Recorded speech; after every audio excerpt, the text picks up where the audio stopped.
எல்லோருக்கும் வணக்கம்ங்க.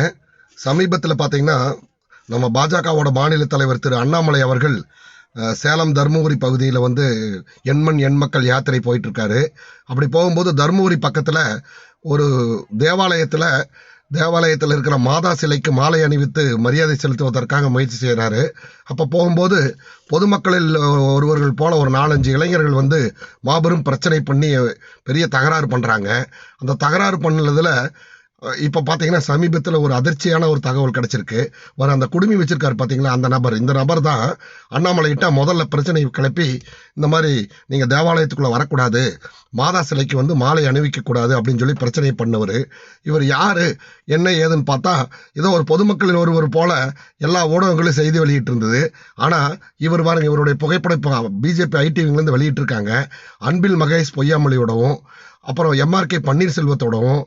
அது மட்டும் இல்லாமல் இன்னொரு அதிர்ச்சியான தகவல் என்னன்னு கேட்டிங்கன்னா, நம்ம விளையாட்டுத்துறை அமைச்சர் தமிழகத்தினுடைய பட்டத்து இளவரசர் திரு உதயநிதி ஸ்டாலின் அவர்களோட கை கொடுத்துட்டு இருக்கிற மாதிரியும் ஃபோட்டோ வெளிவந்திருக்கு. இந்த நபர் தான் நேற்றுக்கு தேவையில்லாத பயங்கரமான பிரச்சனைகள் எல்லாம் கிளப்பியிருக்காரு. இவர் கூட சேர்ந்து ஒரு 4 பேர் சேர்ந்து பெரிய அட்டுழியம் அராஜகம் பண்ணியிருக்காங்க.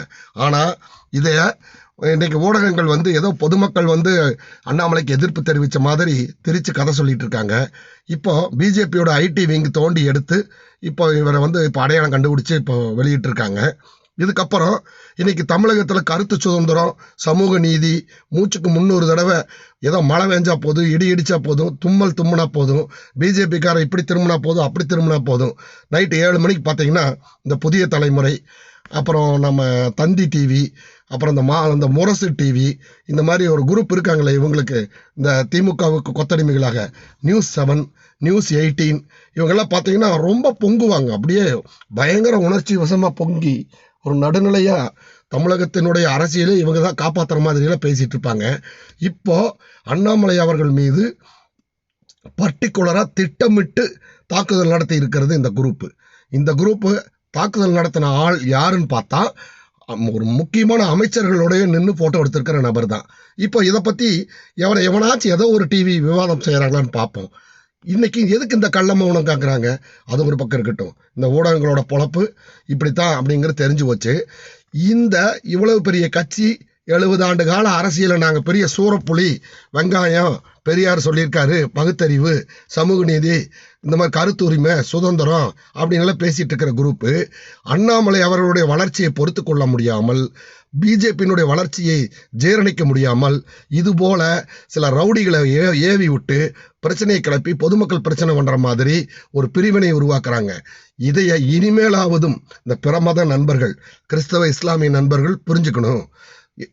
எவ்வளவு தைரியமா பாருங்க, இன்னைக்கு முக்கியமான மந்திரிகளோட போட்டோ எடுத்திருந்த இந்த ஆட்கள் இன்னைக்கு அண்ணாமலைகிட்ட வந்து இவ்வளவு பெரிய தாக்குதல் நடத்துறாங்க. இத்தனைக்கும் ஒரு இசட் பிரிவு பாதுகாப்பில் இருக்கிற நபர்.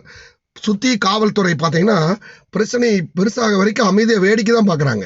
அடுத்து அண்ணாமலை ஸ்ட்ராங்காக சொல்கிறாரு, 10,000 பேரை கூட்டிகிட்டு வந்து நான் இங்கே தர்ணா பண்ணுவேன், இந்த கோவிலுக்கு நான் வழிபடாமல் வெளியே நான் போக மாட்டேன், பார்த்துக்கலாமா அப்படின்னு தைரியமாக அவர் பேசுனதுக்கு அப்புறம் 4 போலீஸ்காரங்க வர்றாங்க. அவங்களும் இப்போ வேடிக்கை பார்த்துட்டு தான் இருக்காங்க.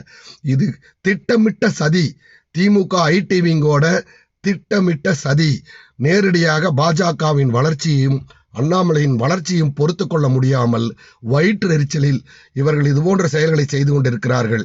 இது வன்மையாக கண்டிக்கத்தக்கது. உடனடியாக அந்த பிரச்சனையை கிளப்பிய நபர்கள் மீது வழக்கு பதிவு செய்து கைது செய்து சிறையில் அடைக்க வேண்டும். இதுதான் பாஜகவினுடைய எதிர்பார்ப்பாக இருக்குங்க.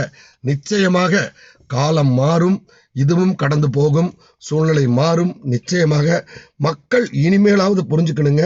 குறிப்பாக இஸ்லாமிய மற்றும் கிறிஸ்தவ மக்கள் எப்படியெல்லாம் இவங்க இந்த மாதிரி ஒரு பிரித்தாளும் சூழ்ச்சியில் தேவாலயத்தை வச்சு அரசியல் பண்ணி பிரச்சனை கிளப்புறாங்கங்கிறது இனியாச்சும் புரிஞ்சுட்டு ஒரு உண்மையாகவே மனப்பூர்வமாக மரியாதை செலுத்த வந்த அண்ணாமலை அவர்களுடைய உயர்ந்த எண்ணம் எங்கே, அதை கெடுக்கும் விதத்திலே அதில் 3ஆம் தரம் சில்லறைகளைப் போல செயல்பட்ட இந்த திருட்டு கும்பல் எங்கே என்பதை மக்கள் இனியாவது புரிந்து கொள்ள வேண்டும் என்பது அனைவருடைய எதிர்பார்ப்பு.